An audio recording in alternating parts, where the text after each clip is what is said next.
உலகெங்கும் வாழும் தமிழ் நெஞ்சங்கள் அனைவருக்கும் வாஸ்து சாம்ராட் புலவர் நவமணி சண்முகவேலின் அன்பான வணக்கம்.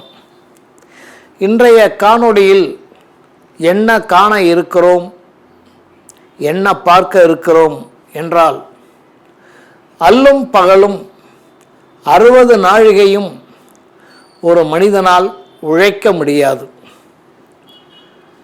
ஒரு நாள் உழைக்கலாம், வீம்புக்கு 2வது நாள் உழைக்கலாம்.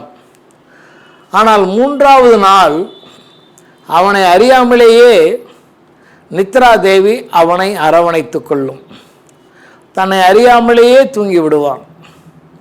ஆக உண்ணாமல் 2 நாள் 3 நாள் கூட இருக்கலாம். ஒரு தண்ணியை குடித்துட்டு கூட ஒரு 5 நாள் இருக்கலாம்.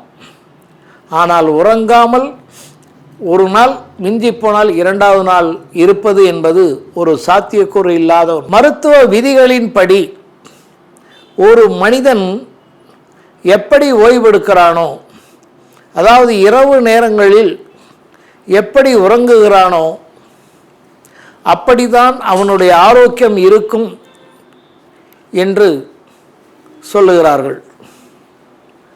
தமிழ் சித்த வைத்தியர்களும் 1ஆம் சாமம் முடிந்து 2ஆம் சாமத்திற்கு முன் தூங்கிவிடுக என்று சொல்லுகிறார்கள். 1ஆம் சாமத்திலேயே உணவை முடித்து கொள்ள வேண்டும். ஆக 6 மணிலேருந்து 8:24 வரைக்கும் ஒரு சாமம். அந்த சாமத்துக்குள் நாம் சாப்பிடணும், கிட்டத்தட்ட தூங்கிடணும். அப்படித்தான் என்னுடைய குருநாதர் PS ஐயர் கூட 1ஆம் சாமத்தில், அதாவது மாலை 1ஆம் சாமத்தில் உணவை உட்கொண்டு 8:15க்கு அவர் படுக்க போயிடுவார். காலையில் விஷ்ணு காலம் என்று சொல்லக்கூடிய 3:15 மணிக்கு அவர் விழித்து விடுவார். அப்படி விழிக்கின்ற பொழுதும் படுக்கின்ற போதும் விதிகளும் நியதிகளும் இருப்பது போல எந்த திசையில் நாம் தலை வைத்து படுக்க வேண்டும் என்ற நியதியும் இருக்கிறது, வாஸ்துவில் சொல்லப்பட்டிருக்கிறது.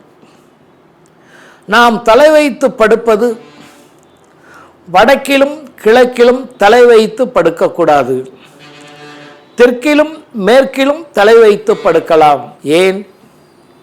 பூமி 23.30 டிகிரியில் சாய்ந்து கிழக்கு மேற்காக சுற்றுகிறது. அப்படி என்றால் வடக்கும் கிழக்கும் பூமியினுடைய பகுதி சற்று சரிந்து, தெற்கும் மேற்கு பகுதி சற்று உயர்ந்திருக்கிறது. அப்படியெனில் பள்ளமான வடக்கு பகுதியிலும் பள்ளமான கிழக்கு பகுதியிலும் தலை வைத்தால் நம்மளுடைய இரத்த ஓட்டங்கள் சீராக இராது. மேற்கு தெற்கில் தலை வைத்து படுக்கின்ற பொழுது நம்மளுடைய இரத்த ஓட்டங்கள் சீராக சிறப்பாக இருக்கும்.